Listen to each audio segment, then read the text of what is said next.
राधे राधे दोस्तों, आप सभी का राधा भक्ति चैनल में स्वागत है। सोमवती अमावस्या की पौराणिक कथा और स्नान दान की महिमा। सोमवती अमावस्या के दिन भगवान शिव और मां पार्वती की पूजा अर्चना की जाती है। धार्मिक मान्यता है कि ऐसा करने से साधक को पितरों का आशीर्वाद प्राप्त होता है। हिंदू पंचांग के अनुसार सोमवती अमावस्या की तिथि 30 दिसंबर को सुबह 4:01 पर शुरू होगी और तिथि का समापन 31 दिसंबर को सुबह 3:56 पर होगा। इस दिन स्नान दान का मुहूर्त सुबह 5:24 से लेकर सुबह 6:19 तक रहेगा।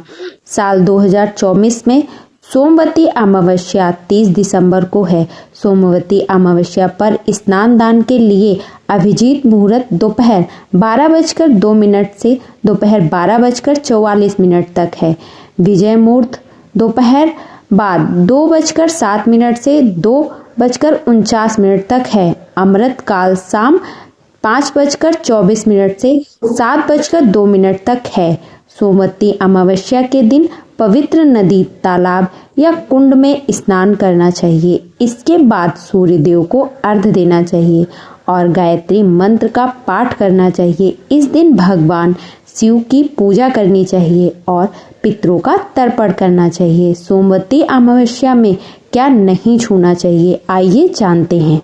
अमावस्या के दिन पीपल की पूजा करने से शुभ फल प्राप्त होता है, लेकिन शनिवार के अलावा अन्य दिन पीपल का स्पर्श नहीं करना चाहिए, इसलिए पूजा करें।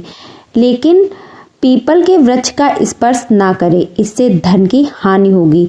इस अमावस्या पर शराब और मांस इत्यादि से दूर रहे। इस दिन चटाई पर सोना चाहिए तथा शरीर में तेल नहीं लगाना चाहिए। सोमवार को पड़ने वाली अमावस्या को सोमवती अमावस्या कहते हैं।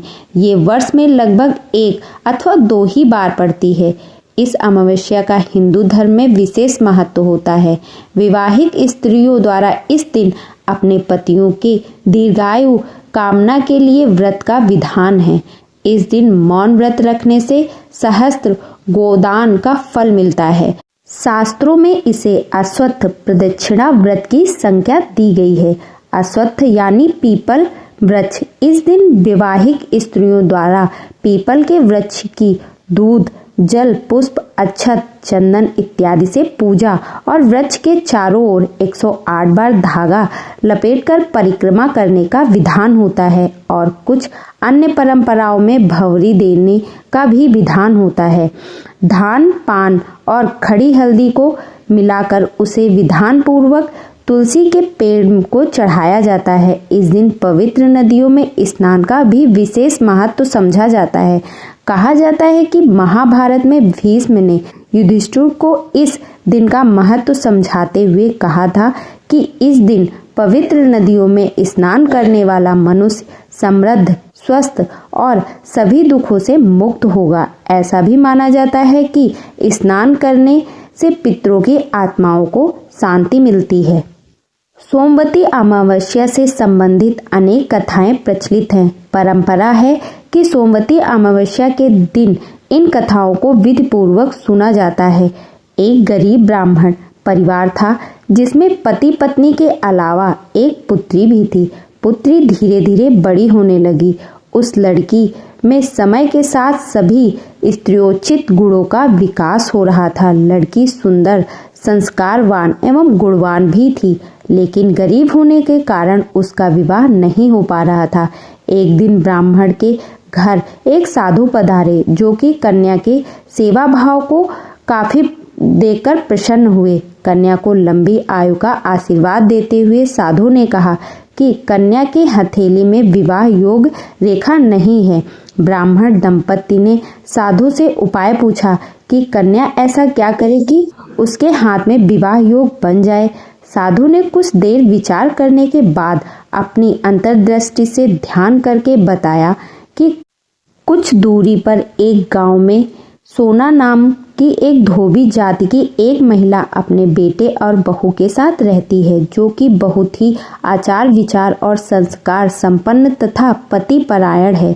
यदि यह कन्या उसकी सेवा करे और वह महिला इसकी शादी में अपने मांग का सिंदूर लगा दे और उसके बाद इस कन्या का विवाह हो, तो इस कन्या का वैधत्व योग मिट जा सकता है। साधु ने यह भी बताया कि वह महिला कहीं आती जाती नहीं है। यह बात सुनकर ब्राह्मणी ने अपनी बेटी से धोबिन की सेवा करने की बात कही। कन्या सुबह ही उठकर सोना धोबिन के घर जाकर सफाई और अन्य सारे कार्य करके घर वापस आ जाती। सोना धोबिन अपनी बहू से पूछती है कि तुम तो सुबह ही उठकर सारे काम कर लेती हो और पता भी नहीं चलता।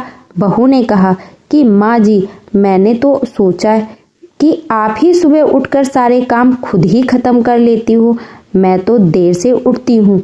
इस पर दोनों सास बहू निगरानी करने लगी कि कौन है जो सुबह ही घर का सारा काम करके चला जाता है। कई दिनों के बाद धोबी ने देखा कि एक कन्या भोर अंधेरे में घर में आती है और सारे काम करने के बाद चली जाती है।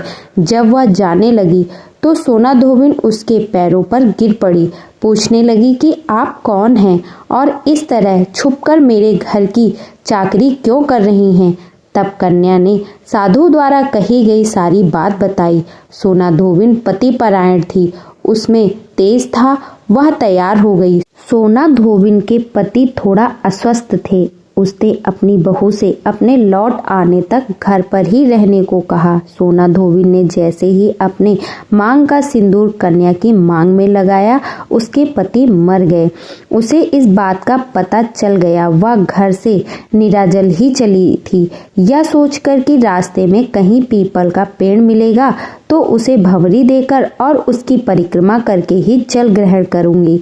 उस दिन सोमवती अमावस्या थी। ब्राह्मण के घर मिले पुए पकवान की जगह उसने ईंट के टुकड़ों से 108 बार भंवरी देकर 108 बार पीपल के पेड़ की परिक्रमा की और उसके बाद जल ग्रहण किया। ऐसा करते ही उसके पति के मुर्दा शरीर में कंपन होने लगा। सोमवती अमावस्या की महिमा। पीपल के पेड़ में सभी देवों का वास होता है, अतः सोमवती अमावस्या के दिन से शुरू करके जो व्यक्ति हर अमावस्या के दिन भंवरी परिक्रमा करता है, उसके सुख और सौभाग्य में वृद्धि होती है। जो हर अमावस्या को ना कर सके, वह सोमवार को पड़ने वाली अमावस्या के दिन 108 वस्तुओं की भंवरी देकर सोना धोबिन और गौरी गणेश की पूजा करता है, उसे अखंड सौभाग्य की प्राप्ति होती है। सोमवती अमावस्या का विधान। ऐसी परंपरा है कि पहली सोमवती अमावस्या के दिन धान, पान, हल्दी, सिंदूर और सुपारी की भंवरी दी जाती है। उसके बाद ही सोमवती अमावस्या को अपने सामर्थ्य के हिसाब से फल, मिठाई, सुहाग सामग्री, खाने की सामग्री इत्यादि की भंवरी दी जाती है।